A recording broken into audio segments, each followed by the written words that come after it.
So, as chair of the Tenants Issues Committee, I am so delighted that we've arrived at this point after such a long time, after many years of work by so many people, that we are moving forward with a landmark tenant protection policy. This is a piece of legislation that will not only provide more protections for tenants across the city, but hold bad landlords to account. Good landlords won't have anything to worry about. They will contribute to a registry that will support tenants across the city. But bad landlords not only are going to be subject to a review, actually all buildings over 3 stories and are going to be subject to a review across the city. But bad landlords may even be audited. And there's going to be a deep dive into the standards that they're keeping or not keeping, and then very clear demands to make sure that they fulfill the orders that staff give. So we've been hearing from tenants from across the city for a very long time, Councillor Davis and myself and many others, that they're living in substandard conditions.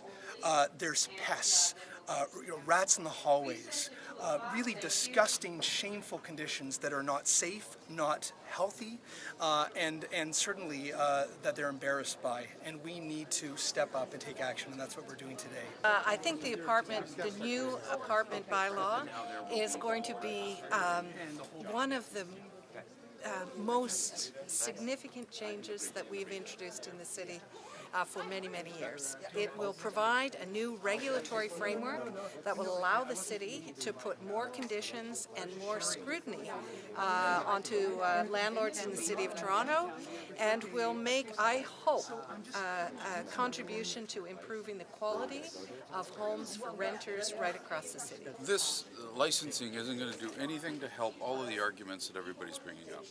We all know there's issues. We do have the teeth at a municipal level through enforcement to deal with the issues at hand. And the issues that everybody's bringing up aren't going to get resolved by licensing landlords.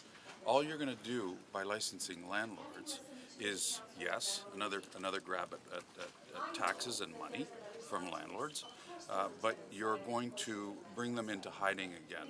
Nobody's going to want to build any rental units in the City of Toronto, and we're going to go right back to where we were a number of years ago and ask the questions as to why there's only condos being built in the City of Toronto when we need rentals to be built. Why shouldn't landlords have to meet a certain standard?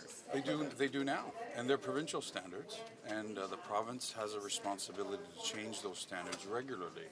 But we at a city level want to be everything to everybody and pretend like we can do everything for everybody when we can't. And in this particular case, that's exactly what's happening. We're promising the world to people, and nothing's going to happen. All you're going to see is a little green sheet, perhaps, in a window in an apartment building that says they're licensed. We're cash grabbing, that's what we're doing, but we're not helping the real issues here. And those are tenant issues. The province has the teeth, and we have the teeth to deal with those issues at a municipal level when we talk about enforcement. Tenants need to have healthy standards where they live. They're paying very high rents, inflated rents that are going up higher and higher, and they're living in squalor in many, many cases. And the epidemic is spreading, and it's rising the prices for the rental market across the city for everyone. So even if you're living in a nice building, perhaps in the past you had to pay a certain amount, now you're paying so much more just to avoid the problems that everybody else is facing, still paying up to 70% of their income on rent. So there's no excuse to maintain the status quo. People have to live in safe environments, healthy environments, and like he said, one thing has nothing to do with the other. You cannot leave people living in squalor and see that as some kind of housing solution.